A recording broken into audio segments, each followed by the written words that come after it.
तो दोस्तों ये है एक्सरसाइज 3.1 का क्वेश्चन नंबर 3। इसमें हमसे कहा गया है the cost of 2 kg of apples and 1 kg of grapes on a day was found to be 160। तो किसी एक दिन 2 किलो एप्पल और 1 किलो अंगूर मिला के जो कीमत आपको देनी पड़ती थी वो थी 160। मतलब कि अगर आप 2 किलो सेब खरीदें और 1 किलो अंगूर खरीदें तो आपको 160 रुपये के पड़ेंगे। आफ्टर अ मंथ, एक महीने बाद 4 किलो एप्पल और 2 किलो ग्रेप्स अगर आप खरीदेंगे तो आपको 300 के पड़ेंगे। अब वो कह रहे हैं represent this situation algebraically and geometrically. ठीक है, तो जैसे हमने पहले 2 क्वेश्चंस किए हैं उसी तरह होगा कि 2 स्टेटमेंट है तो उनकी 2 इक्वेशन बनेंगी। वो आपका pair of linear equation in 2 variable आ जाएगा, तो वो तो एल्जेब्रिक रिप्रेजेंटेशन हो जाएगा। उसके बाद वो जो 2 इक्वेशंस आएंगी लीनियर इक्वेशंस, उनके लिए हमें 2 स्ट्रेट लाइन्स बनानी पड़ेंगी, क्योंकि हमको पता है कि जो लीनियर इक्वेशन इन 2 वेरिएबल्स होती हैं, लीनियर इक्वेशन होती है उसकी जो ग्राफ पे होती है एक स्ट्रेट लाइन होती है। तो 2 इक्वेशन आएंगी तो 2 स्ट्रेट लाइन्स बनेंगी। ठीक है, तो चलिए शुरू करते हैं। अब देखिए, हमें जो चीज़ नहीं मालूम होती है उसको हम बोल देते हैं x, और नहीं होती तो y, दूसरी चीज़ है। तो यहाँ पे देखिए हमें एप्पल और ग्रेप्स की कीमत नहीं पता कि कितने रुपए किलो है, तो हम उसको बोल देते हैं x। Let the price of apple be RS x per kilogram. ठीक है, उसी तरह and let the price of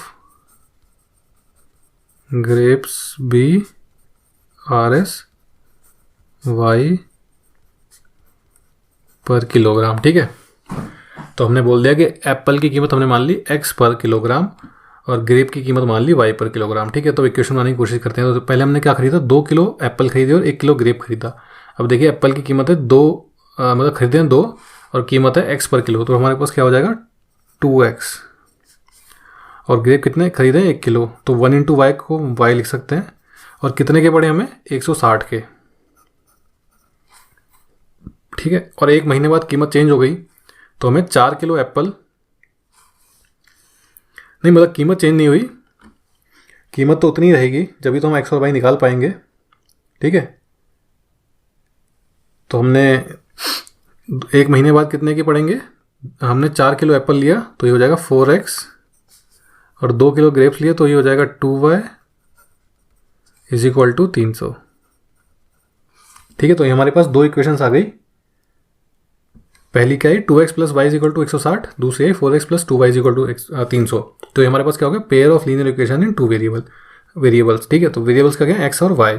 यहाँ पे इस सिचुएशन को हमने एल्जेब्रिकली तो रिप्रेजेंट कर लिया। ग्राफिकली रिप्रेजेंट करने के लिए हमें लाइन बनानी पड़ेगी, एक लाइन इसकी और एक लाइन इसकी। लाइन बनाने के लिए क्या होते हैं, 2 पॉइंट चाहिए होते हैं, तो 2 पॉइंट निकाल लेते हैं, x और y। ठीक है, x और y निकालने की कोशिश करते हैं। सबसे पहले मान लीजिए अगर मैं y की वैल्यू 0 रख दूँ इसमें, तो x कितना हो जाएगा, x हो जाएगा आपका 80, क्योंकि 2x इज इक्वल टू 160, तो x इज इक्वल टू 80। उसके बाद अगर मैं यहाँ पे y की वैल्यू रख दूँ 40,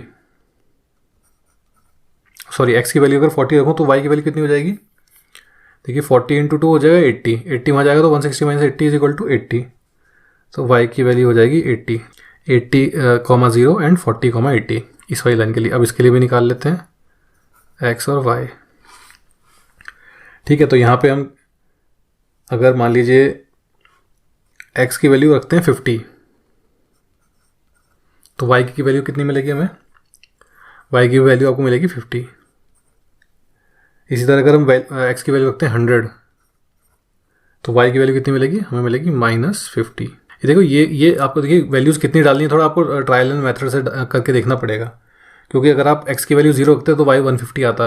अब देखिए 150 में कोई दिक्कत नहीं, लेकिन ग्राफ और बहुत बड़ा बनाना पड़ता है, इसलिए मैंने ये वाली वैल्यूज़ ली है कि ज़्यादा ग्राफ बड़ा बनाना पड़ेगा। ठीक है, तो आपको वैल्यूज़ कुछ भी आप डाल के देखते रहिए। अगर x की वैल्यू 50 डाल के देख लिए तो ठीक ठाक वैल्यू आ रही है, मतलब ऐसा ना है कि 2000 वैल्यू आ जाए तो फिर ग्राफ कितना बड़ा बनाना पड़ेगा। ठीक है, इसलिए x की वैल्यूज़ ऐसी चूज़ की गई हैं जो कि ज़्यादा बड़ा ग्राफ ना बनाना पड़े जिनके लिए। ठीक है, तो अब बात करते हैं कि ये पॉइंट्स तो हमारे पास आ गए हैं। ठीक है, तो पॉइंट्स आ गए हैं, तो अब क्या करेंगे, अब इनको वो करेंगे, ग्राफ पे प्लॉट करेंगे। तो पहला पॉइंट है 80,0, तो देखते हैं x की वैल्यू है 80 और y की वैल्यू है 0, तो ये पॉइंट हो गया। उसका है दूसरा पॉइंट, x की वैल्यू 40 और y की value 80।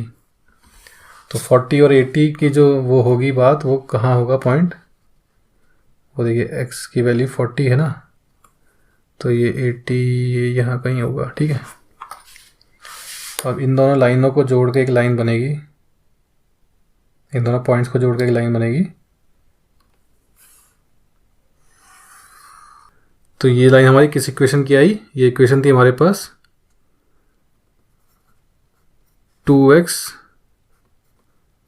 Plus Y is equal to 160। ठीक है, अब ये वाली लेते हैं। इसमें पहला पॉइंट है x is equal to 50 and y is equal to 50।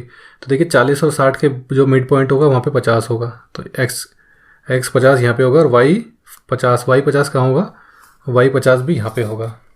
ठीक है, तो इस पॉइंट को अगर हम प्लॉट करें तो ये हमें कहाँ मिलेगा, ये देखिए कहीं यहाँ पे होगा ये पॉइंट,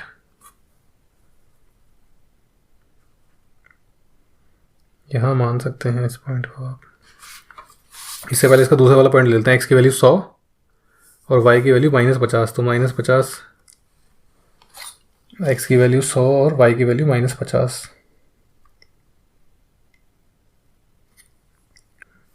-50, तो ये पॉइंट हो गया एक। इसी तरह दूसरा पॉइंट हमारा था x को 50-50, तो 50-50 जो हमें निकालना था वो हम कैसे निकालें, यहाँ पे कहीं होगा वो पॉइंट,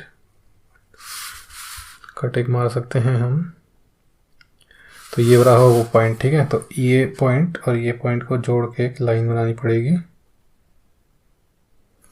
देखिए थोड़ा मैं पेन से बना रहा हूँ तो थोड़ा उतना ये नीट डायग्राम बन नहीं पाएगा, तो आप लोग प्लीज़ पेंसिल से बनाया कीजिए इसे, मतलब पेंसिल से बनाते हैं आप लोग तो, क्योंकि पेन से बनाने का कोई मतलब नहीं इन सब चीज़ों को। ठीक है, तो ये वाली जो इक्वेशन है वो कौन सी आई हमारे पास, 4x plus 2y is equal to क्या, 300। देखिए अब ये पैरेलल लाइंस आ गई हैं। ये थोड़ा मैंने बना थोड़ा टेढ़ा सा दिया है, तो आपको ये वाली यहाँ पे ऐसा लग रहा हो मिलेंगी कहीं, लेकिन ये एक्चुअली पैरेलल लाइंस है। और ये पैरेलल क्यों आई हैं, जैसे कि हमने थोड़ी देर पहले क्वेश्चन 1 में भी या उससे पहले देखा था कहीं, पैरेलल लाइन की कंडीशन क्या होती है। देखिए standard form of pair of linear equation क्या है हमारे पास, a1x plus b1y plus c1 is equal to 0, a2x plus b2y plus c2 is equal to 0। If lines are parallel, then क्या होता है हमारे पास, देन होता है a1 by a2 is equal to b1 by b2। क्या ऐसा यहाँ पे हो रहा है, देखिए पहले वैल्यूज़ निकाल लेते हैं इन दोनों को। देखिए तो इसको इससे कंपेयर कर ले तो a1 की वैल्यू क्या आ गई, देखिए a1 इसको रख लेते हैं, तो a1 हो गया 2, b1 कितना हो गया 1 और c1 कितना हो गया -160। अब इसको इससे कंपेयर कर लेते हैं, तो a2 कितना हो गया, किसी को भी a1 a2 ले सकते हैं, मैंने इसको लिया तो कोई फ़र्क नहीं पड़ता। देखिए a2 कितना हो गया 4, b2 कितना हो गया 2